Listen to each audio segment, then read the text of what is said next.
Right, welcome everyone. Thanks for joining us today at our second masterclass. Today we'll be discussing how we unlock culture to redefine social for our clients at MG Empower. In the room with me today, we've got Joe McElligott heading up our strategy team and Natalie Gray, our head of client service. Thanks for being here with us today. To quickly cover the objective, we are going to share insight from a very diverse range of brands and how we at MG Empower navigate the social landscape for them by using cultural intelligence. To start off, it'd be great to hear about how we look at the social landscape today. Natalie? Great, yeah, so we'll just cover a couple of things really that define how we are currently experiencing culture through social and with our clients. So firstly, I think we know we live in a very frenetic cultural experience. There's lots of media formats, lots of places we can turn up, lots of places we can experience culture. And within that, we aren't just operating on demographics anymore, we're operating on psychographics. So it's not just how old you are or how much you earn. Everybody's got these very nuanced approaches to the world and to culture. So it can be a little bit confusing, and that's something we're really helping our clients navigate. And then the second thing, which is perhaps stating the obvious, when we go online in particular, we can see these breakneck microcultural shifts as we see it, these trends, these cultural moments that are seem to be very definitive in the moment but move on very quickly. And again, grasping those and working out what's relevant to you and to your brand is a really important thing to do, but not easy. And the other thing to say is with these trends, and especially with TikTok seemingly a very important platform, a lot of brands we see are chasing youth through trends, but not understanding the relevancy of these trends to their brands in terms of long-term perspective and what their brand values are, and not taking a critical evaluation of the purpose of these trends and the purpose of youth in their marketing, just seeing it as this kind of North Star of who they should be speaking to, but perhaps not considering why and how. And then just looking kind of inwards, I suppose, and what we experience as an industry, we know that there's increased demand with challenged resources. So we know there's a cost of media crisis. There's lots of places that we can be playing. We know that most platforms now are paid to play, certainly in some way or another. We know there's high content needs, and it's really challenging to reach those and reach them at speed, especially with this sort of piece on trends. And we also know there's fractured budgets. So bringing that all together is certainly a challenge, and figuring out how best to do that. But on a positive note, the expectation or the opportunity for brand entertainment is bigger than ever. People expect brands to turn up online, they're willing to engage with brands, they're willing to enjoy an interaction with a brand, kind of knowing that they are a brand as long as they have a good opinion. But also we've seen a shift in engagement. So we aren't just seeing sort of likes and saves and shares, we're seeing people curate these feeds in and amongst friendship groups where they are sharing content that they feel represents them, perhaps in a funny way or in a culturally enlightened way. So we're seeking a different sense of engagement from our audiences. That sort of sharing demonstrates a public display. It's sort of people showing what they align with more publicly than perhaps just a like or something which may get hidden and people might not see. So it's a bit more of a statement of who you're willing to align with. And to conclude, and again, hugely positive thing to take from this, is that this willingness for fun, and not fun necessarily in a humorous way, but entertainment, interaction, education from brands, is combined with this increased access to data, which we'll touch on shortly, but it really opens up an opportunity for brands to engage in culture in a relevant way that works for the brand. So with all of those challenges said, if we unlock culture in the right way, there's a lot to be kind of gained from doing so as a brand. And I guess that leads us on to something that we start all of our strategies with. It's really understanding the culture, but it's obviously a big word. It's very hard to define, and it really varies by the client that we work with. But perhaps you want to give it a go at defining our version of it. This one is, as you say, it can be, maybe not controversial. I think but it's certainly a discussion, and culture is ever evolving. But let's bring it back to kind of what culture means in its purest form. And this is taken from the internet, so I'm taking it as gospel. Culture encompasses the beliefs, customs, arts, institutions and products of human work. So we know it's just a way of being, I suppose, for different groups of people, whether that's on a micro or macro scale. But to bring it back to kind of how we see or define culture now, we see that culture isn't driven by the powers that be, which perhaps it was in the religious context or in the cultural context previously, but culture is built socially, from grassroots. But also we're able to engage with different cultures and understand different cultures without being part of them more truly than ever before, which really kind of strengthens and enriches our cultural experience, again, if we use it in the right way. Agree? More or less. We'll get into it. Cool. And now I want to throw it to you, Joe, to try and understand where is culture made and how has that potentially changed over the past years. Lovely. So I think Nat touched on it a little bit just then, but culture previously, historically, has been built through institution, through the country that you're born in, the government, the monarch, religion, that sort of centuries ago. 10 years ago, I would argue it was maybe built through maybe soft powers, the Hollywoods of the world, the celebrities, even the sports that you're watching, the NBAs, the NFLs of the world, and the personalities within those. Celebrity within culture, and those are the people that drive and build culture forward. Even so much so that it's the ITV 9 o'clock slot. What are you watching? How are you watching it? The X Factors of the world, the boy bands, how do the boy bands dress on that? That was very influential on how culture was made. I think you compare that to the last 5 years especially, and this is where it gets really interesting, and our belief is that culture today is made and built on social. And I think that's done a few things that are really interesting. First is the breakneck speed with which culture is made today and the speed at which different cultural trends come and go. If you think back to the last year alone, the amount of fashion trends, mob wife aesthetic, followed by kind of gorkcore, kind of followed by all sorts of different, the Adidas, Samba, Gazelle trends. Our opinion is that that is so prevalent and so ever-changing because of the speed of social and the access people have to that social and seeing people that they are influenced by adopt those cultures. Everything from the clothes you wear to the life choices you make about how you spend your time, whether that's in the gym, whether that's not in the gym, through to the friends you surround yourself with and the job you have, very much formed today in social contexts.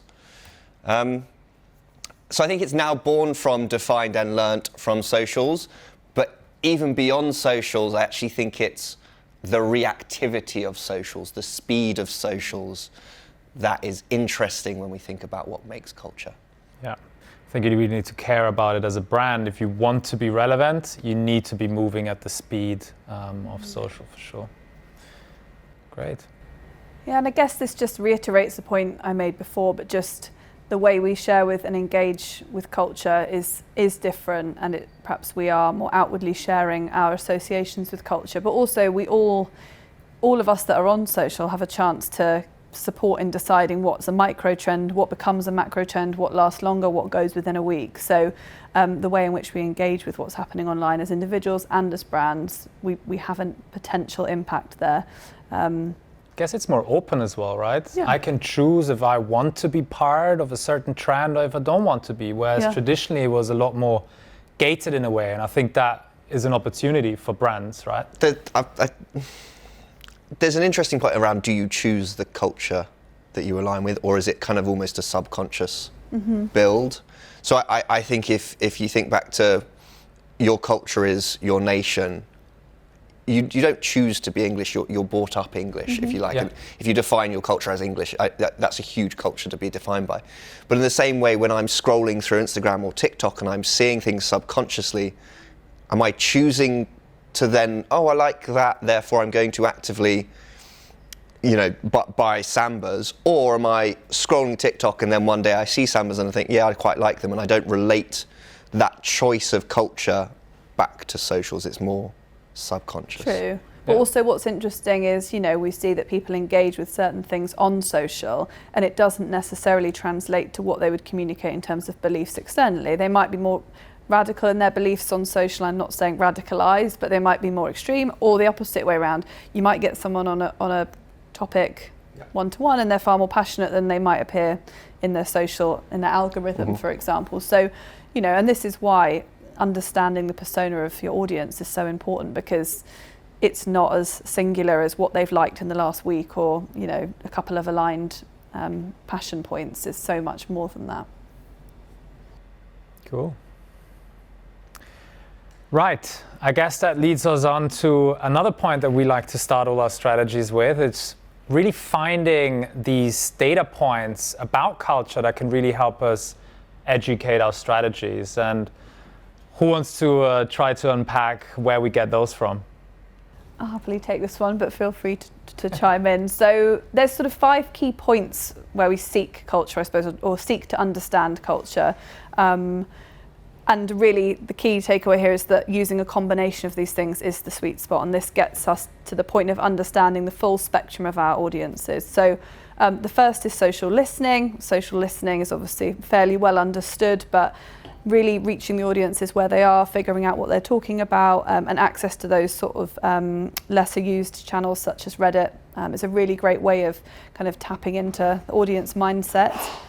Obviously, it's great for us to have access to or create owned data for the brands that we work with, either working with databases they've already got, supporting in creating databases to mine data from, but really having a deep understanding of current audiences is a great way of extending that understanding to potential new audiences too. Something else important, trend mapping. So obviously we can predict some trends and be surprised how many we can predict. We can also start to look at the things that, as I mentioned before, will become macro trends versus be more fleeting. So using social platforms to kind of identify future opportunities, and also being present in the moment to capture them as they come in. I think we all still believe in the importance of qualitative research and cultural understanding in the form of perhaps consumer research groups and that sort of way of doing things. And then the final one is culture embedding, and our roots are in influencer and talent and creators, and working with those networks to really understand their audiences and understand the culture that they're creating is another really rich territory for us to understand the audiences we want to speak to on brands' perspective. And I guess just something I'd like to add is, outside of looking at our direct clients or yourself, with tools like social listening, we can also understand what our audience is talking about your competitors. How does that compare to the whole category? And how does that potentially open up spaces that you could play in, that you could grow into? So it's really something that we like to do here at MG Empower as well, is to try to figure out the entire competitive landscape in terms of all the data that we can collect, and how can that also educate our strategies. For sure. Cool. Now to the tricky one. How do we approach culture? Because obviously you don't want to offend, you want to kind of embed yourself natively. Who wants to tackle that one? I will. So approaching culture, thinking about culture creativity, it's a tricky topic.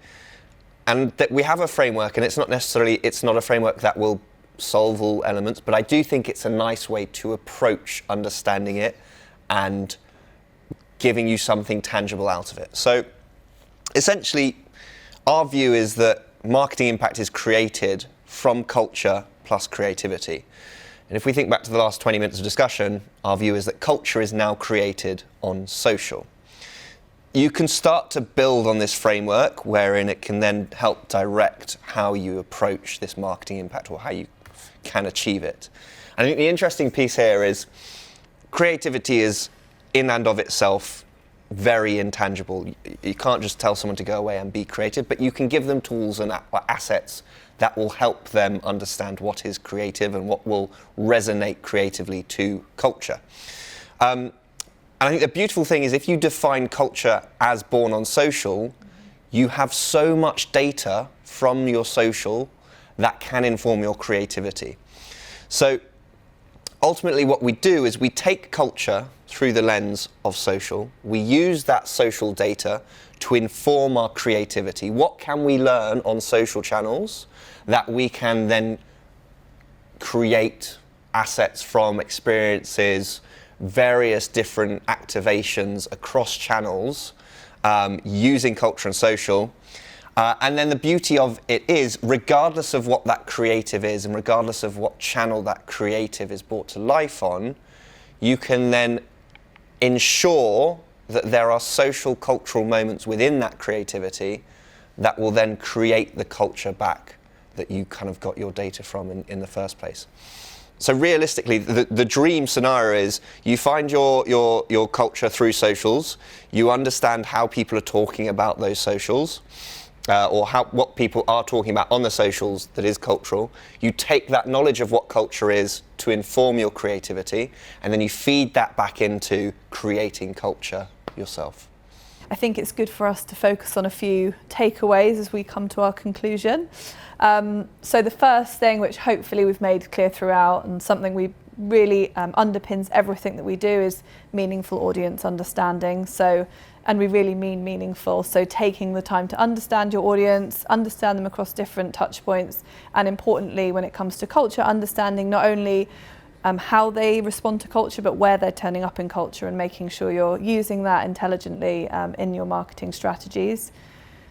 Second thing is nothing for the sake of it. It's so easy, especially in a reactive environment, to just turn up where feels right, and there's definitely a huge amount to be said for a bit of gut feel and certainly test and learn on things. However, in terms of a long-term brand strategy, we believe that building meaningful cultural engagements comes from that audience understanding and interpretation, and making sure you connect that understanding not only to the audience but to the brand values, so that it all feels very authentic and true and sustainable. And then the final thing is not waiting for culture to come to you. We've spoken about the fact that culture does feel breakneck, and it feels like we almost can't catch our breath with it, but there certainly are things we can predict. There are certainly ways we can be proactive, and brands are still brands. We still have a voice, and if you confidently know who you are, there's no reason why brands can't shift and shape culture. We don't just have to contribute to it or have an opinion on something that's already happening. So once you know who you really are, maintaining relevancy in the space that you're speaking in, by connecting the first 2 points is a way of really making sure that that cultural piece is something that stands the test of time for you as a brand. Nice, and I guess now we've arrived at the end of our masterclass.